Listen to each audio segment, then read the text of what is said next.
So we are delighted to introduce this evening's speaker, Dr. Amy Blakeway, Senior Lecturer in 16th Century Scottish History from the University of St Andrews. And in today's talk, Amy will explore the impact of the famous events of Mary, Queen of Scots' life on ordinary people and places throughout Scotland. Mary, Queen of Scots' accession, aged 6 days old, prompted the largest Tudor invasion of Scotland. Crops were destroyed, towns and castles were burned, and the whole country was mobilised to resist invasion. As plague swept through the country and taxes and prices rose, a pandemic and a cost of living crisis affected every one of her subjects. And this topic relates to a book that Amy has written, drawing on local and national archives, including those held within the National Records of Scotland, and it is called War and Governance in Scotland, 1543 to 1559, Destruction, Reconstruction and Reform, and it will be out in June of this year. However, if you can't wait until then why not visit the fantastic exhibition which is currently showing at the Wardlaw Museum in St Andrews, and this is titled War, Destruction and Reform, the Early Years of Mary, Queen of Scots, and this is showing until the 20th of September 2026. So without further ado, I'll pass over to Amy to find out more about how these dramatic events shaped the life of the young Queen and changed the country that she ruled. Thank you. Monica, thank you so much for that kind welcome. It's always such a pleasure to be doing a talk for the National Records of Scotland because really the archives held there underpin this research and so much of what we know about Scottish history. So today we're talking about one of the most famous figures, I think, in Scottish history. We've got a little bit of a joke in the department that very often when you look at kind of tourist Scotland, it's all Mary, Bob and Charlie. Mary, Queen of Scots, Robert the Bruce and Bonnie Prince Charlie. And when we think of Mary, we tend to think of her, and let me just move forward on the PowerPoint, like this. This is a statue of Mary at the Jardin de Luxembourg in Paris. And I'm starting here because it kind of shows Mary as I think she exists in our mind's eye, right? This is the adult woman, the romantic queen, the woman whose love life and whose struggle for power as an adult sort of launched 1,000 films and covers 1,000 guidebooks. But as Veronica said a moment ago, this adult woman started her life as a wee baby girl. Okay, that's true for all of us. But what wasn't true for all of us is that at 6 days old, her father, James V, died and Mary became queen. And it's these early years of Mary's life that we're going to talk about today. Now, Mary, like all of us, inherited things from her parents. She inherited her father's connections, her mother's connections. Her mother, Marie de Guise, a famous French noblewoman, and she inherited from Mary of Guise, I think, this sort of connection to France, this link in to European diplomacy. She also inherited some of Mary's political skills, and we'll maybe talk about that in the questions. What did she inherit from her dad? Well, I mean, you're all thinking, idiot. She inherited a kingdom, of course. That was her inheritance. And that is true. She inherited a vibrant and ambitious kingdom, up to date with the latest trends in European government, fashion and culture. But she also inherited, of course, James's extended family, a long line of kings of Scots stretching back, legend had it, to almost the fall of Troy. But in the more recent past, she inherited James's mum's family and his uncle, Henry VIII. And I picked this picture because sometimes in the modern understanding of Henry VIII, it's sort of fashionable to portray him as kind of young and quite handsome and, quite approachable. But the Henry we're talking about today is the Henry of the 1540s. This is old Henry. This is Henry who's murdered 2 wives and dozens of his friends. This is the tyrant, aging, grasping to keep a hold of power. And when old Uncle Henry down south in England heard of the death of his nephew, King James of Scots, he didn't think, oh, that's sad, I'd better send condolences, cards, a basket of fruit or flowers. No, no, no.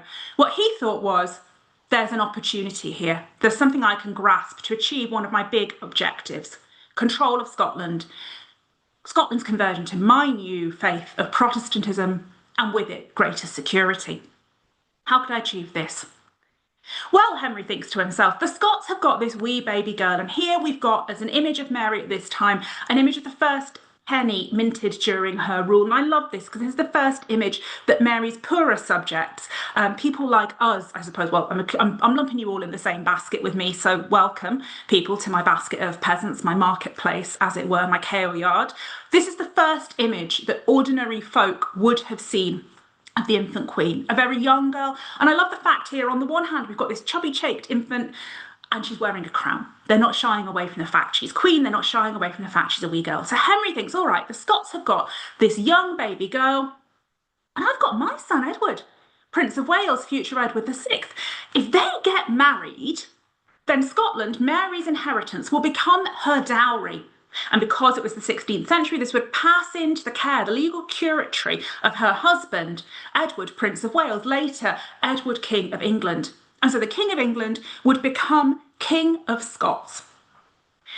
And as I said, this was particularly ambitious, particularly interesting for the English at this particular moment in time, because it wasn't just the tension between England and Scotland, which we can trace back to the Wars of Independence and beyond about the issue of Scottish sovereignty. In the 16th century, there's a new element in the cocktail, and that element is religion. The Scots had remained Catholic. Henry VIII had broken from Rome, and this meant the English were insecure. Henry needed to consolidate control. The Scots declined this offer, and they declined it because of a desire to remain within the Catholic Church and a desire to remain as part of the European bloc of diplomacy they were already a part of. And this prompted the largest Tudor invasion of Scotland. Traditionally, this is called the Rough Wooings. We're going to be coming back to that name at the end of this talk because I think, and I hope you'll agree with me, when we find out a little more about this period rather, it's perhaps not a name that we should be entirely comfortable using. But let's get into the impact of this.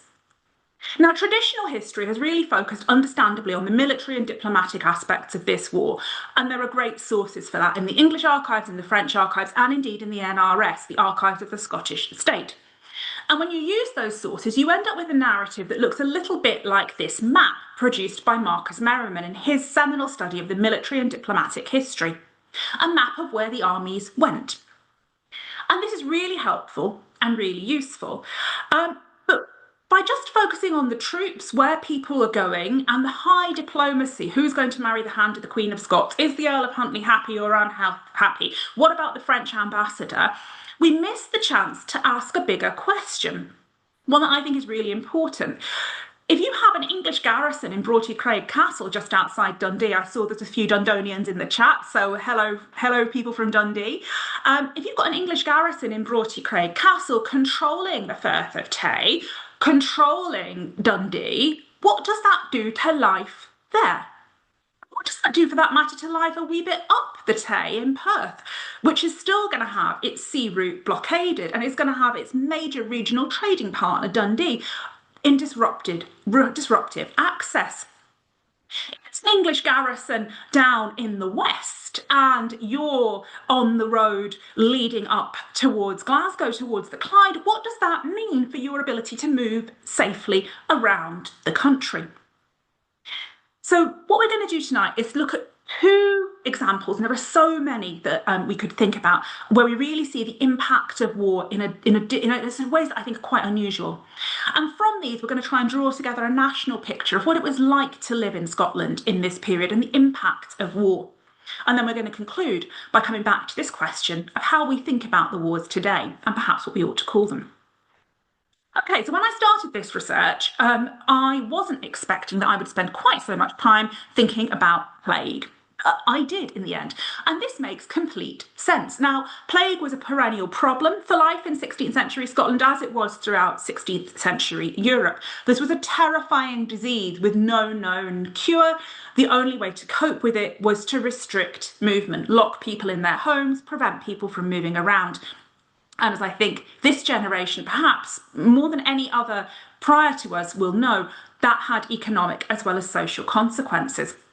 So what were these social and economic consequences? Well, there's a huge amount of disruption as a result of this, but we also see the plague providing an opportunity for borough councils to crack down on a group that they consider as socially dangerous, the poor. Now, this is an example that I found in the Stirling Council archives. Stirling was where Mary, Queen of Scots, as an infant, was living in the castle. So the town council there were especially worried about plague. They were really concerned there should be no disease in the town because if the infant queen caught the plague and died, that would be a political crisis. And indeed, this disease was no respecter of status. Mary de Guise and two of the women who lived with her, two sort of daughters of nobles who were part of her household, caught the plague and were enclosed in a house in Edinburgh for fear of it. So this was a real worry. So what did they do? Well, they gathered all the poor folk of the town together and, because of the contagious sickness of the pest, the 16th century word for the plague, they ordered all strangers to be removed from the town. Poor people from Stirling would be given a token, a badge, to identify them, but everyone else would be removed. So what's going on here? We have all the poor folk of the town being gathered together. Those who are born there are being given a right to remain, we might say. But strangers, those from out with the town, are being sent outside the walls into the countryside, potentially carrying the disease with them, potentially causing disruption in the countryside, but certainly being beyond the defensive protection of the strong walls of Stirling, recently reinforced, made especially strong to protect the infant queen. So we're seeing how anxiety about a disease, which is in part spread by armies and is playing into a political crisis, is deepening social inequalities. Rich strangers, you may notice, they can stay. They're entirely welcome. This isn't about rich French courtiers. Oh no, they can stay. It's people who are not from here and are poor who are being targeted. These tokens I found in archives from throughout Scotland. I saw them in Haddington, but not literally saw them. I saw them mentioned in records from Haddington, in Ayr, in Aberdeen, really throughout the entire country. And that's not a surprise because they're mandated by parliamentary statute. But what's really exciting is one of them survives. And this is one that was issued in Dundee in 1549, bearing the borough arms. And I think this is a really evocative item. We've got on it also that loop at the top, you see, where it would have been attached, perhaps on a string around the neck, perhaps pinned to clothing. It's about as big as the palm of my hand. It's made of lead. It's really heavy. So there's this tension around this object. I think on the one hand, this is your right to stay in the town. This allows you to stay. On the other hand, it marks you out as socioeconomically marginalised. So a lot of heavy history attached to this small object. And we're really lucky at the exhibition at Wardlaw Museum in St Andrews to actually have this, the earliest surviving beggar's badge or plague token from Scotland, on display for, we think, the first time, at least the first time in the last 2 centuries. Okay. We've alluded to economic disruption. That's kind of happening, rumbling along with things like the plague, with the burning of crops, scarcity of food, causing inflation. But alongside that, there's pressure from the government. All please pay attention to this slide, because if you don't have enough questions, I'm going to get Veronica to do a short quiz on it. So please save her by paying attention and having questions yourselves. Essentially, the message behind these big numbers is that taxation hugely increased during the war. Now, James V was an ambitious monarch. He was no slouch when it came to extracting resources from his subjects. But when we look at the total amount of tax gathered by James V, and we compare that to the war years gathered by Mary's governor, James Hamilton, Earl of Arran, who ruled on her behalf, we see a tripling, comparatively, of taxation, income by the Crown per year. What does that mean in real life terms? Your tax bill would have tripled. Now, taxes were different in the 16th century. There's nothing like the modern income tax. They're occasional, they're one-off, they're linked to specific events, and that's why they increased so much. There's no standing army, so these are one-off taxes to pay for a particular force, particular campaign, and so on. But that increase is huge.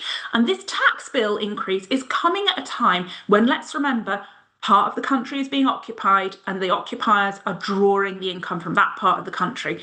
Other parts of the country have had their agriculture or their industry destroyed, and other parts of the country still have their trade disrupted. So we're looking at a real crisis, a crunch pressure from the top in terms of taxes and a crunch pressure from the bottom in terms of increasing prices and a disrupted economy. Perhaps unsurprisingly, in some circumstances, on some occasions, this led to what we might euphemistically describe as social tensions. And we turn now to Aberdeen. I think Aberdeen's really interesting because, like Stirling, it's not somewhere that was ever invaded, yet, like Stirling, it's somewhere when we start looking, we can really see a live impact of war. And by May 1548, one man, Robert Howison, had found it had all got too much, and he was brought before the borough court where he's convicted for attacking the town clock on the toll booth and also for troubling the good town by making an insurrection with certain craftsmen against the burgesses of the town and their feed men of war, the primary source from Aberdeen City Archive says. Feed men of war.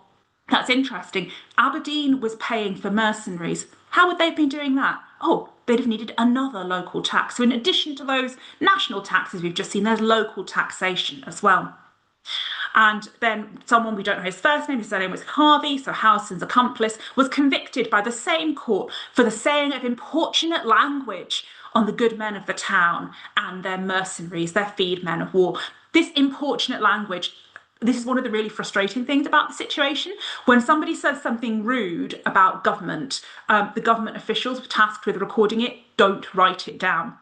They use importunate language. They use bad words. They never say what it was. And that's really frustrating. But we still get a sense of the tension rising in Aberdeen, this riot where the town clock was destroyed as a result of high taxation and the pressure of war. All of these local problems kind of came together into the in tray of the Privy Council, or to use the proper Scots term, the Secret Council. And this record is held by the NRS, and it's one, I think, of the jewels in our national archival crown. It's not the first record to be produced, but it is the first to survive. And when you read through it, you get a sense of the febrility of managing all of the different concerns of government in this time. One day they're thinking about prices. Another day they're trying to gather troops to campaign out in the West. Another they're trying to get intelligence of what's happening in England. Then they're trying to settle a dispute in the North. Because remember, normal government happens alongside war. People are still falling out. There are still problems that need resolving. So this Privy Council Register, the Secret Council Register, gives us a real insight into the pressure that government was under and how hard it was working. And when we think about this war, sort of the traditional narrative very much says, oh, you know, Scotland got help from France, and that's how the Scots were able to succeed, to not be conquered. And that is true. But in saying that, we also should remember Scotland was worth investing in by the French because of their own resistance. And I'm sure we can all think about conflicts today where help from foreign allies might be really important, but the backbone, the keystone, the root of the success is the efforts of the invaded country itself in organising its own resistance and marshalling its own state and its own army. Now, I love the Privy Council Register, the Secret Council Register. I think I just adore it. I could talk to you about it for a very long time. But what I want to do today is to talk to you about something that surprised me within it. And that is the presence of women. Now, we tend to think of women's political power in this period, if we think of it at all, as being informal, a bit kind of behind the scenes, so-and-so maybe facilitated a loan, so-and-so maybe settled a dispute. But when we look at the Secret Council Register, we see something quite different. We see women, elite women, admittedly, being given serious public roles in national defence. And our first example comes from North Berwick. For those of you who don't know North Berwick, it's a coastal town, and one of the most prominent things about it is there is a large hill, North Berwick Law, which is really prominent in a relatively flat landscape around it, and you can see it from up the coast. These hills, like North Berwick Law, were part of the National Defence Early Warning System. You would set a bonfire on the top of one, leave it there unlit, and then when you saw English ships in the Firth of Forth, you could light your bonfire. The next one down the coast would see it, they would light theirs, and so on and so forth. And this would pass up the coast and be visible across the Firth of Forth and down, of course, also up into the country as well. So this is very effective as a defence early warning system. And the people given responsibility for these beacons therefore had to be intelligent, they had to be trustworthy, they had to be good, solid people who really understood how things worked. And what do we find in North Berwick? We find the prioress of North Berwick, the head of the nunnery in North Berwick, is in charge of the beacon that is to be placed on North Berwick Law, given exactly the same jobs as her male landowning neighbours. Now, you might say, okay, Amy, this is a woman involved in defence, but it's kind of intelligence work. It's not really frontline military stuff. Yeah, this is interesting, but it's not really the fighting. And I would say to you, I see you the prioress of North Berwick, and I raise you the prioress of Haddington. Now, this is an act from the autumn of 1547, and we'll talk about the significance of that in a moment. But what's important to note for now is that around Haddington, there's a huge amount of pressure on the Scots. The English have taken Haddington, the town, and there's a real desire to make sure they don't take anywhere else. They're looking to take places, garrison them, and then conquer outwards from them. So all of the defensive fortifications, the strong places near Haddington, are being given into the custody of important individuals. And Elizabeth, the prioress of Haddington, is given responsibility for looking after the fortress. Sorry, I can see a typo on here now of Nunraw. I don't know why that's autocorrected to Nine-Raw, which is also not a modern word, but anyway. She's given the responsibility for the fortress of Nunraw. And she's promising to keep the fortress securely from our old enemies of England and any other threats. And she promises she won't deliver the fortress to anyone except the governor ruling on behalf of Mary. That's all standard. The nearby blokes get a similar agreement, but Elizabeth's agreement gives her more responsibility. She is given responsibility that if she thinks the English have come and she takes the call it cannot be defended properly, she is given responsibility for making that decision and demolishing, burning and destroying it so it can't be occupied by an English garrison in the future. So here we're seeing a woman being given responsibility to make a strategic military decision and manage her resources. This is very surprising for 16th century Scotland, I think. Even more surprising, we find it in the Register of the Secret Council, but there it is. That's a woman taking this important role in national defence. Okay, wasn't only prioresses who we can find out about, because I said I wanted to talk about ordinary people, and finding out about women can be more challenging because they tend to have fewer records, fewer sources discussing them in this period. Yeah, we can go a little bit further than prioresses. And it's the aftermath of this battle, the Battle of Pinkie, that begins to kind of bring some of these women into view. I wanted to show you this. It's the only English primary source we've got in this talk, and it's a piece of propaganda from the aftermath of the battle. This is an English artist telling the narrative of the battle through pictures, and you can see the English army in good order in the centre of the image and up towards the top, underneath God the Father on a cloud, sending out thunderbolts over the Scots, and we can see them breaking order, scattering, and the dead bodies on the floor, dying. I showed this image at a primary school a little while ago, and one of the children put their hands up and said, Miss, are they lying down because they're tired?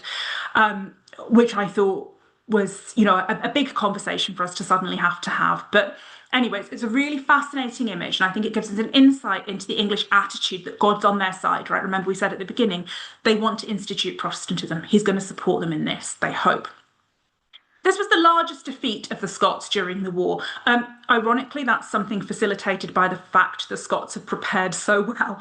The army was huge because the administrative systems had worked wonderfully. And that meant when on the day in the field they were defeated, it was a really heavy loss. If they'd been less efficient, this would have been a less serious defeat. And what this meant was a very high proportion of the adult male population died. So we can see the impact of this on families throughout the country. We're going to look at a couple of sources now that kind of really give us a sense, I think, of this kind of intimate impact of war on ordinary lives. And we're going to turn first to a will, a testament by a man called Alan Stewart. Now, this will starts off fairly normally. Alan leaves to his wife all of his property, and she's told, use them to look after yourself and our daughter Euphemia. And then he goes on. And this is where I think we get a bit more of a sense of the family dynamic coming through in the will. He's talking to Euphemia, his daughter now. Euphemia is to abide at the command and counsel of her mother. I order her to do what will please her mother and what her mother asks her to do in all manner of things. Now, I think if you need to tell your daughter to do something 3 times, that suggests you might be worried she's not going to do it. And that suggestion is affirmed by the final bit. I ordered Gavin Stewart, my son, to give Euphemia, my daughter, £20 for the goods I sold to him in Edinburgh. Sorry, excuse me. See, this is just like it's 1545. Got a nasty plague and it's making me cough. Please excuse me. I ordered Gavin Stewart, my son, to give Euphemia, my daughter, £20 for the goods I sold to him in Edinburgh and a grey horse. But only, that advice again, if she follows the advice of her mother and her brother. Now, on one level, this is really a silly decision from Alan. This is a bit like saying to a naughty teenage girl, do what your mother tells you, but here are my car keys and my credit card, but do what your mum tells you. He's given her the tools to do whatever she wants to do. But that aside, I think this really gives us an insight into a family. You know, we've got Alan and his wife, and they are a farming couple. We know that from the other goods in the Testament. Obviously, he expects his wife is going to run the farm after he's gone, so they're clearly operating as a shared family business. Euphemia, not married, still at home. Probably a teenager, given that there's obviously some tensions with her parents around obedience. Gavin, her brother, a bit older, he's moved out. He's obviously started up on his own. His dad perhaps giving him a helping hand in business, selling him some stuff for Gavin to pass on and sell himself in Edinburgh. And this family, like so many others, were ripped apart by those deaths we've just seen at Pinkie. And so for me, stepping aside and behind that propaganda and looking at this gives us a different sense of what life was like and the real impact of this war. Okay, we've talked a bit about quite a sad story. As we begin to wrap up our discussion of women and warfare, we're going to talk about Lady Hume, who's one of my personal female heroes of this war.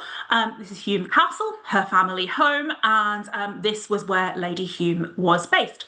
Her husband, like many, and her eldest son, like many, were taken prisoner by the English, and Lady Hume was defending her family home. We know about what happened in great detail because it was reported by two separate accounts. On the left of your screen, you can see the French language account of this, written by Jean de Bourguet, a French soldier who served alongside the Scots, and when he got home to France, wrote and published this memoir of his service so people could learn more about what he had experienced in Scotland. On the right, we have another tract written by an English soldier who'd served alongside the general who had invaded Pinkie. And these two accounts give us a good sense of what happened at Hume Castle.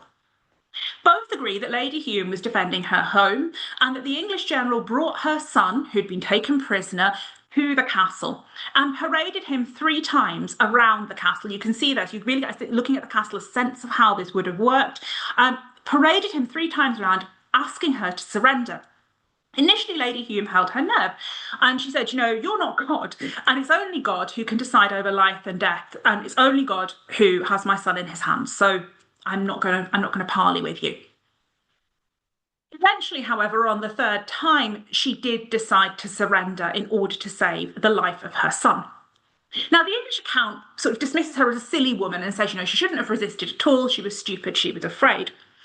The French account is interesting because it says actually what Lady Hume had realised was that the castle was going to fall anyway. She'd had a chance to look at the English army to assess the situation. And she realised she would either be in a situation where her son was dead and the morale of her people was low and she didn't have her castle, or she would be in a situation where she could negotiate, save the life of her son, and that, crucially, would help her re-win the castle and keep the morale of her people up. And indeed, within a few months, Lady Hume and her son masterminded a plan to retake their home. As well as being a little bit of a tactical genius, Lady Hume was also a huge letter writer. She was very close to Mary de Guise, Mary Queen of Scots' mother, and their correspondence, which lives in the National Records of Scotland. So I sound like I'm doing an advert for it, but it's just to give you a sense of where these sources are from. Her correspondence with Mary de Guise gives an insight into that area of the country and what war was like there. And this is an extract from one of her letters. She writes constantly. She writes herself. Her handwriting isn't particularly neat, but she's very often writing in a hurry. You can kind of get a sense that she's sitting down at the end of the day, snatching a few minutes to update everybody after a really busy day trying to look after the castle and manage defence. And here she's passing on some intelligence. So she informs the Queen Dowager, the Englishmen are destroying all the countryside here. I beseech your grace, be a good princess to the Spaniards and let them come here again because they fight well. Okay, so this is troops, these are foreign troops, Spaniards who are being paid by the Scots and the French, and Lady Hume wants Mary of Guise to pay them, be a good princess to them, pay them their wages, and send them here because they're going to fight well. And also the Moor. Now, that, of course, is an outdated term. It's a racist term to refer to a black person. What is interesting here is that Lady Hume describes the skills of this black soldier, this black captain. She goes on to say he is as sharp a man as any who rides. And again, she asks Mary of Guise to look after him. I beseech your grace to be a good princess to him, i.e. pay him money so he'll come and serve. So we're seeing two women discussing the movement of troops, and we're seeing a particular request for a black captain to come and serve. This is a real insight into what life was actually like in 1549 in Scotland. What was it like for the poorer folk? Well, Lady Hume is talking about her family lands. She's aware of the people who live on them as well. And these Spaniards, the soldiers, she explains, owe money, which I asked men, people who live near her, to lend them, and to the poor women of this town for their expenses. The soldiers being billeted, they're living in people's homes, and they've not paid them. And the Frenchmen also owe expenses to the poor women. The poor folks cannot supply the troops anymore without being paid. Now, this letter, I think, gives us a really strong indication of the impact of this war on everyone, from the highest up to the lowest, and the range of experiences that people would have. On the one hand, we have these two elite women showing tactical awareness and engagement. And on the other hand, we have the poor women who are struggling financially because the price of goods has increased and the soldiers they have to supply are unable to pay them because their wages are drying up. Now, all of that economic impact carried on after the war. And we begin to see this even before peace treaties have been signed in land transactions. I wanted to show you this. It's one example of many different kinds of documents. It's a charter, a feud charter, which is effectively a new kind of long-term rental agreement where the rental terms have been renegotiated. The rental terms here that are being offered are relatively preferential to the new tenants. And the justification for this from the landlord, the commendator of Melrose, is that the tenants have given them money up front in order to help repair the monastery and repair the monastery lands. So this charter, and look at that lovely seal still hanging on it, gives a sense as to the scale of the economic disruption and how it lasted long after the war. And this is another thing that I think about approaching the war from the perspective of the people, another perspective that gives us that we might lack otherwise. It allows us to really think about what happened afterwards rather than thinking, okay, well, peace treaties are signed, that's it, things are over. Instead, we can think, well, hang on, what was the aftermath? So let's talk about that for a few minutes. Okay, I had to include something from my own place of employment. This set of accounts from St Andrews University. And in that time, the university owned property throughout the country, and one of its main sources of income was rent on that property. What I've underlined for you is the rent due from a farm near Haddington. This is 6 years after peace treaty was signed, and 6 years of rent was being written off by the university because, it says in Latin, it was burned by the English. So here the agricultural land had been so badly damaged, no crops would grow for 6 years. Just think about the impact of that on the folks near Haddington, on the finances of the university that was drawing rent on it, and think about that writ large as a national picture. And we can help this national picture, we can think of by this example from 1555. Now, taxes, we've already met them this evening, were a really fraught topic of conversation. And post-war, so many communities were struggling with taxation and their inability to pay the tax bills they would have done before the war, that it was proposed nationally everyone would be reassessed. This is a lovely image from the Peebles Borough Council register of the list of the proposed taxes. Now, I've not got time to go through everywhere in the country, but just to give you, and this is just sort of a bit of an indication as to how places were affected. The yellow highlighted places were not invaded by the English at any point. And what struck with those without highlight did experience English invasion to some degree. But what strikes me here is even places like Lanark, places like Cooper, which did not witness an English soldier, were still economically damaged. And then, of course, you have places like Dundee, places like Montrose, places like Kirkcudbright, which were attacked, and they too get reduction. So we're really getting a sense here of some of the ways in which the war's economic impact was long-lasting. Now, why does that matter? Well, when we think about the big traditional history of the war, we kind of think wars fought over Mary's marriage to Edward VI of England. 1548, it's agreed that the Queen will marry the heir to the French throne instead. She goes to live in France. 1550, peace treaties. 1558, Mary marries her French prince. 1559, John Knox, Scottish Reformation, rebellion. And so what we've got here is a paradox, because in 1550, the Scots had been willing to lay down their lives for Catholicism and union with France. And by 1559, a significant group are rejecting it and are willing to lay down their lives to try and embrace exactly what they'd fought against, Protestantism and union with England. Now, for some people, they have indeed had a religious conversion, and that prompts their decision to fight. For others, they're anxious about the relationship with France. They feel maybe Scots law might be under threat. Perhaps they personally have lost out on the chance of a job. I would suggest that thinking about the impact of the war actually allows us to really see why so many people who had previously been loyal might have been willing to embrace an idea that only 10 years early they thought was a radical heresy. And I think that that is money. This is a coin minted to celebrate the marriage of Mary and Francois. We can see the imagery on it of the new Franco-Scottish union, the mixed initials, the thistle and the fleur-de-lis. If you were looking at that French imagery on a coin in your pocket as you were handing over your contributions to the highest tax of the 16th century to pay for Mary's marriage to the Dauphin, and you looked at the devastation that still existed around you in a post-war country, I think that might help you on the road to religious radicalism. And incidentally, yes, I know it's gone over John Knox's face. And yes, that was deliberate. Okay, just a few moments together before we turn to questions. I said at the beginning that I wanted to ask you a little bit, or to ask you to think about the traditional name for this war, rough wooing. Now, when I was at university, we were told that it was the coinage of a particular historian, and historian and a novelist, and you can guess as quickly as you can who it was from these images. Of course, Sir Walter Scott in Tales from a Grandfather. And Sir Walter Scott claimed that the mode of being, so the idea that this was so rough a mode of wooing, how he described the Anglo-Scottish War, was an expression of the time. And he also claimed in this that this text from Tales of a Grandfather, that this was used to describe the war because of the connection to Mary's potential marriage to Edward VI.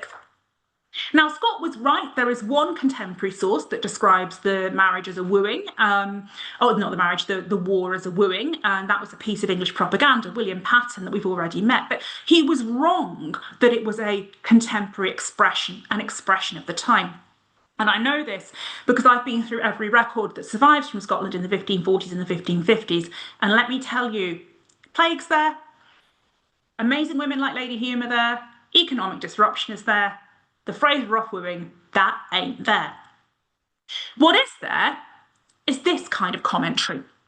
A comment here, for example, from Dundee, a recollection on the war as just being a time when the land was burned and destroyed. And we've got this idea of burning recurring a lot in how people describe the war. It's also described temporally. The war is the thing that comes after the death of King James, the time of war that follows the time of peace in the old king's days. And we have a repeated mention of the Englishmen. And a few generations later, we have the idea of it being a furious war. A little after that, it's described as the 9 Years' War, a phrase which is helpful, but is also used to describe other early modern conflicts. But the important thing is, the idea of a ruff or a wooing is just not present. So where did it actually come from? Well, I dug around and I first found it in this tract. This dates from 1706 and it's part of the debate surrounding Anglo-Scottish parliamentary union. It's written by a unionist, and of course, unionists at this moment who are arguing for a closer relationship between England and Scotland have to reckon with the violent Anglo-Scottish past. They have to explain away the type of violence and attacks that we have seen throughout this talk. And they do so by minimising it and dismissing it. He describes this as a rough wooing, a little bit of rough and tumble. But what would that term, a rough way of wooing, a rough wooing, what would that have meant? Would it have meant anything more specific? Well, when you look around, the meaning of that term is quite disturbing and remarkably consistent. This is an example of the term being used in Agnes Strickland's History of the Queens of England. And I picked it because it's not an example from Scottish history, but it is an example of how it's used more widely and the spread of the term culturally. So it's describing William the Conqueror of England trying to woo, quote unquote, his bride, Matilda of Flanders. And it describes, the chapter's called Rough Wooing. So William beat Matilda, rolled her in the mud, spoiled her rich array, and then rolled off at full speed because she'd rejected his offer of marriage. But this, Strickland said, brought the matter to a favourable crisis, because Matilda, being convinced of the strength of William's passion by the violence of his behaviour, or afraid of encountering a second beating, consented to become his wife. And so this is a rough wooing, an assault perpetrated on a woman in order to force her marriage to her attacker. But of course, in the 16th century mind, and this is a mindset that stayed consistent through until the 19th century, the 18th century, 19th century, when this term is coined, that marriage gave post facto consent for anything that had happened during the quote-unquote wooing. It wiped away the violence. It turned everything into something that was justified by later union. So I think using this term that hides violence, hides assault against women, behind the notion of something that can be trivialised is not appropriate for a war which, as we've seen, had such a great impact on women throughout Scotland. And very sadly, that included in terms of gender-based violence. What should we call it instead? Well, I've been really lucky to share this research with primary schools throughout Scotland and also community history groups. So I thought I'd conclude by sharing a couple of those ideas with you. So one suggestion, and I love this because this student, their spelling is about as good as mine. I see a wonderful future for them as an early modern historian. The War of Devastation. I think that's great. That pins it down, but most wars are devastating, so is it that specific? Another student, this time in Aberdeen, and I love the sort of onomatopoeia here, Britain broke in half. It's sort of getting to the idea this is an argument about Britain, this is an argument about how the constitution ought to look. But perhaps my absolute favourite, the boom of doom. And I think this student from Aberdeen may perhaps have been influenced by the stories of the cannons in Aberdeen Harbour that we've been discussing together. But much as I love all of these, they're not very specific. So could we perhaps go for something that maybe is a little bit more boring, but a little bit more descriptive? And I had this one suggestion from a slightly older student of the period, which, whilst not as attractive or onomatopoeic as the boom of doom, at least gets us away from the romance of the rough wooings and reminds us what we're talking about, a war, and a horrible war at that, one in which real women, real men suffered, fought and died. Thank you very much indeed for your attention. And this is just a wee advert for the exhibition. I'm very happy to take any questions that anybody has, or we can talk about that tax again. It's up to you, genuinely. Thank you so much, Amy, for a fantastic talk. I could listen to you speak about this all evening. Sadly, we don't have... Veronica, I wish my partner was in, because he could have heard you say that, and that would have made me feel great. I'll repeat it later. Thanks. But thank you sincerely from all of us at NRS for coming to do this talk this evening. And before we take questions, we're going to stop the recording.